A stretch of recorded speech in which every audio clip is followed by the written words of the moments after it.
नमस्कार दोस्तों, स्वागत है आपका हमारे चैनल पर। हमारी आज की कहानी है एक लड़की। रोशनी अपने दफ्तर से जब घर पहुंची तो अंश ने रो रो कर पूरा घर सर पर उठा रखा था। रोशनी को देखते ही उसकी मम्मी ने राहत की सांस ली और अंश को उसकी गोदी में पकड़ाते हुए बोली, नाक में दम कर रखा है इस लड़के ने। नैना एक मिनट के लिए भी चैन से पढ़ नहीं पाई। रोशनी बिना कुछ बोले अंश को गोद में लिए वॉशरूम चली गई। बाहर आकर रोशनी ने चाय का पानी चढ़ाया और खड़े खड़े सब्जी भी काट दी। चाय की चुस्कियों के साथ रोशनी अंश को सुलाने की कोशिश करने लगी।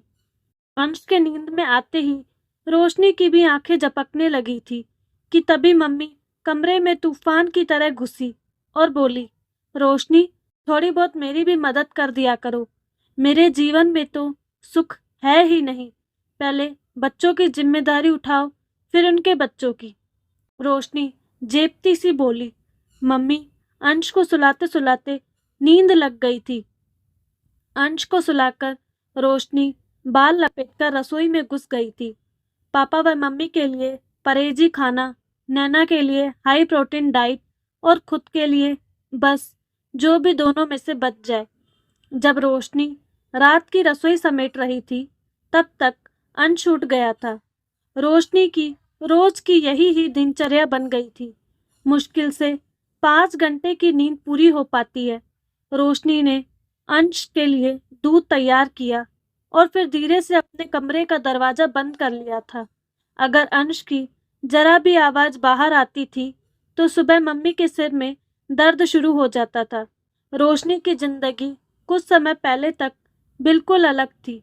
रोशनी थी एकदम बिंदास और अलमस्त, दुनिया से एकदम बेपरवाह। लंबा कद, गेहूं जैसा रंग, आम के फाग जैसी आंखें, मदमस्त मुस्कान और घुंघराले बाल। हर कोई कॉलेज और दफ्तर में रोशनी का दीवाना था, पर रोशनी थी दीवानी सुमित की। सुमित उसके साथ ही कॉलेज में था।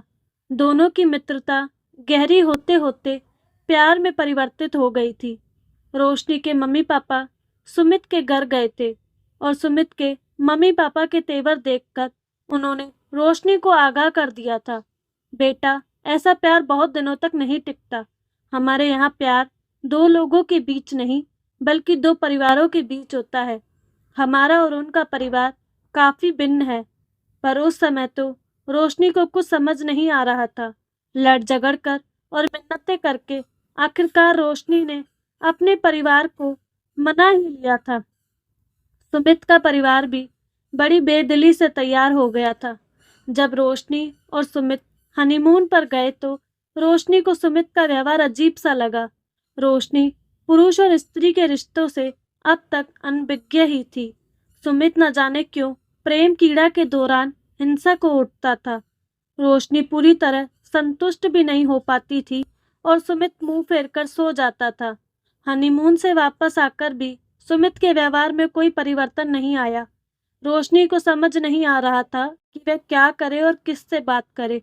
सुमित का परिवार जब तब रोशनी को नीचा दिखाता रहता और सुमित चुपचाप सब सुनता रहता था। अगर रोशनी सुमित से बात करने की कोशिश करती तो सुमित कहता, मम्मी पापा ने हमारे फैसले का सम्मान किया। अब एक बहू के रूप में तुम्हारी जिम्मेदारी है कि तुम उनका दिल जीत लो। रोशनी एक चक्रव्यूह में फंस कर रह गई थी। दफ्तर के 9 घंटे होते थे जब वह खुलकर सांस ले पाती थी। रात में सुमित रोशनी के शरीर को रोंदता और तड़पता हुआ छोड़ देता और दिन में सुमित का परिवार रोशनी के सम्मान को रोंदता था। रोशनी को एक बात तो समझ आ गई थी कि चाहे लव मैरिज हो या अरेंज मैरिज, समझौता हमेशा लड़की को ही करना होता है। इस बीच रोशनी गर्भवती हो गई। रोशनी को लगा शायद अब उसके विवाह की जड़ें मजबूत हो जाएंगी, लेकिन अंश के जन्म के बाद भी समस्या जो की त्यों ही बनी रही। अब रोशनी की जिम्मेदारी और अधिक बढ़ गई थी। रात में अंश और घर की जिम्मेदारी और दिन में दफ्तर। देखते ही देखते रोशनी एक कंकाल जैसी हो गई थी। विवाह के 2 वर्ष में ही सुमित रोशनी के लिए एक पहेली बनकर रह गया था। धीरे धीरे रोशनी को समझ आ गया था कि अपनी मर्दाना कमजोरी को छिपाने के लिए सुमित उस पर हर समय हावी रहता है। रोशनी भरसक प्रयास करती थी कि उसकी किसी बात से सुमित की मर्दानगी को ठेस न पहुंचे, पर जब एक दिन अति हो गई तो रोशनी ने अपना सामान और अंश को गोद में लेकर अपने घर आ गई थी। रोशनी के मम्मी पापा हक्के बक्के रह गए थे। पापा तो गुस्से में बोले, पहले अपनी मर्जी से विवाह किया और अब यहाँ आ गई हो। तुम्हारी इन हरकतों का नैना पर क्या प्रभाव पड़ेगा? मम्मी नरमी से बोली, थोड़े दिन रहने दो ना, देखो ना कितनी कमजोर हो गई है। जब मम्मी पापा के घर में रहते हुए रोशनी को 3 माह हो गए तो रिश्तेदार और पड़ोसियों के कान खड़े हो गए थे। दिन में पड़ोसी मम्मी पापा को कोसते और रात में मम्मी पापा रोशनी को, कब तक इस घर में पड़ी रहोगी? अपने घर जाओ ना। रोशनी सब कुछ सुनकर भी अनसुना कर देती थी। उसका घर कहाँ है? कई बार रोशनी को लगता उसकी स्थिति अभी भी जस की तस ही बनी हुई है। बस मम्मी पापा के घर में कोई रोशनी के शरीर को रोंदता नहीं था, पर मानसिक शांति तो यहाँ भी एक पल के लिए ना थी। रोशनी अपने वेतन का 77% भाग मम्मी को दे देती थी। मम्मी बड़ी बेदिली से लेकर कहती थी, आजकल महंगाई इतनी है, दूध और सब्जी के भाव आसमान छू रहे हैं। पूरा 1 लीटर दूध तो अंश ही पी जाता है। मम्मी के मुंह से यह बात सुनकर रोशनी का मन खट्टा हो जाता था। पापा जब तब सुनाया करते, यहाँ पर रह रही हो, इस कारण तुम्हारा निर्वाह हो रहा है। 55,000 रुपए में तो आजकल कुछ नहीं होता। रोशनी यह बात सुनकर मम्मी पापा के एहसान तले दबी जाती थी। कभी मम्मी कहती, रोशनी नैना के बारे में सोचकर मुझे रात भर नींद नहीं आती। जिसकी बड़ी बहन घर छोड़कर बैठी हो, उस लड़की से कौन रिश्ता करेगा? रोशनी को ऐसा लगने लगा था मानो उसने मम्मी पापा के घर आकर उनके साथ बहुत ज्यादती कर दी है। नैना बिना बात ही रोशनी से खिंची खिंची रहती थी। नैना के दिमाग में यह बात बैठ गई थी कि जब तक रोशनी उनके साथ रहेगी तब तक उनका रिश्ता नहीं हो पाएगा। आज भी नैना को लड़के वाले देखने आ रहे थे। रोशनी जब दफ्तर जाने के लिए तैयार हो रही थी तो मम्मी बोली, आज जल्दी आ जाना, घर के काम में थोड़ी मेरी मदद कर देना। रोशनी झिझकते हुए बोली, मम्मी आज तो दफ्तर में ऑडिट है। मम्मी गुस्से में बोली, मैं क्या क्या करूंगी अकेले? अंश को संभालूं या मेहमानों को? रोशनी बोली, मम्मी मैं अंश को किसी सहेली के घर पर छोड़ दूंगी। पापा तुनकते हुए बोले, अंश के लिए किसी क्रैच का इंतजाम कर देना।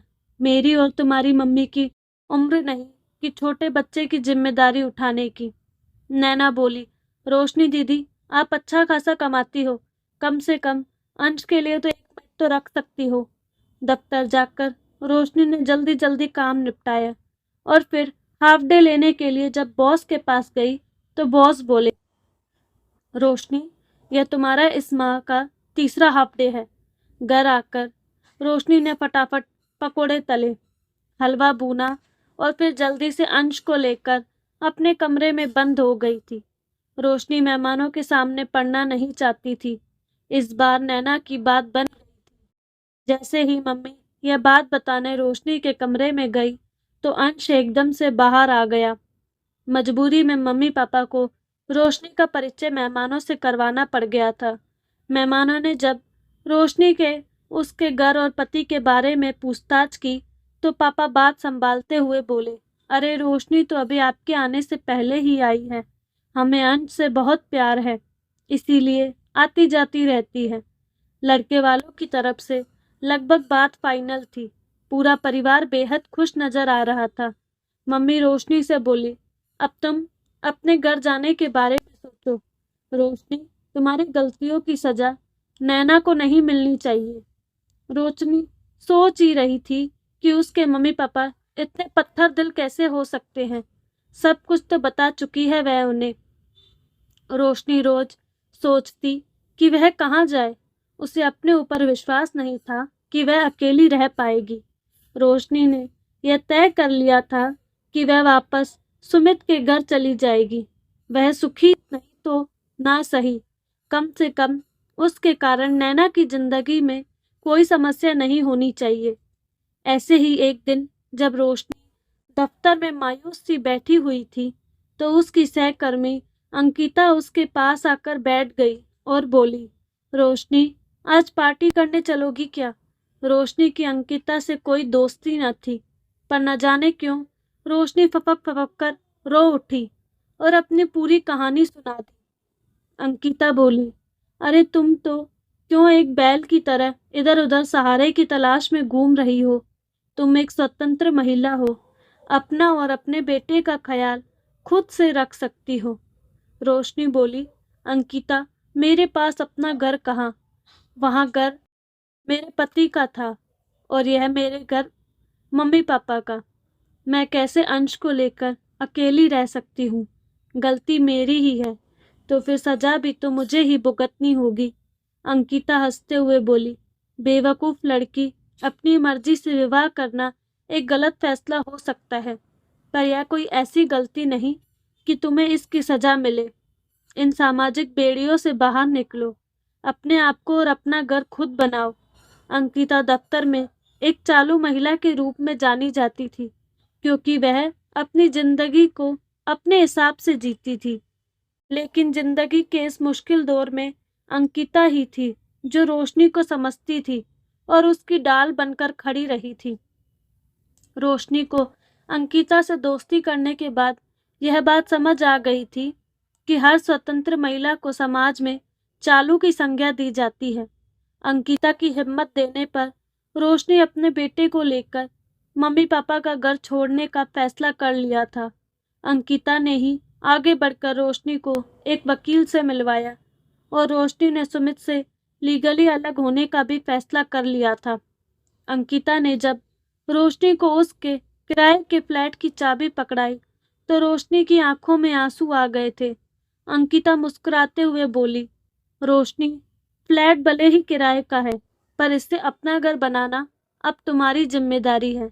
अपने नाम के अनुकूल ही अपनी जिंदगी में उजाला भर लो। जब रोशनी ने अपना और अंश का सामान बांध लिया, तो मम्मी खुशी से बोली, शुक्र है तुमने अपने घर जाने का फैसला कर लिया। रोशनी मम्मी की बात सुनकर मुस्कुराते हुए बोली, मम्मी, आप सच कह रही हैं, मैंने अपने घर जाने का फैसला ले लिया। कब तक मैं आपके या किसी और के सहारे अपनी जिंदगी गुजारूंगी? अब आप लोगों को मेरे कारण कोई मुश्किल नहीं होगी। अंश मेरी जिम्मेदारी है, इस जिम्मेदारी को खुद पूरा करूंगी। पापा गुस्से में बोले, क्या मतलब? रोशनी बोली, मतलब यह है कि पापा, आज से मैं अपनी जिंदगी की भागदौड़ खुद अपने हाथों में लेती हूँ। जो भी अच्छा बुरा होगा सब मेरी जिम्मेदारी होगी। आपको मैं अंश और अपनी जिम्मेदारी से मुक्त कर रही हूँ। मम्मी बोली, नैना की ससुराल वालों से क्या कहेंगे तुम्हारे बारे में? रोशनी बोली, बोल देना कि वह खुद की जिंदगी जी रही है। उसके बाद रोशनी अपने नए घर का पता लिखकर पापा के हाथ में थमा गई। रोशनी का घर छोटा ही सही, पर अपना था, जहां उसके वजूद की जड़ें मजबूती से जमी हुई थी। तो दोस्तों, कैसी लगी आपको कहानी? अपनी राय कमेंट बॉक्स में ज़रूर दीजिएगा। साथ ही हमारे चैनल को लाइक, शेयर एंड सब्सक्राइब करना ना भूलें। धन्यवाद।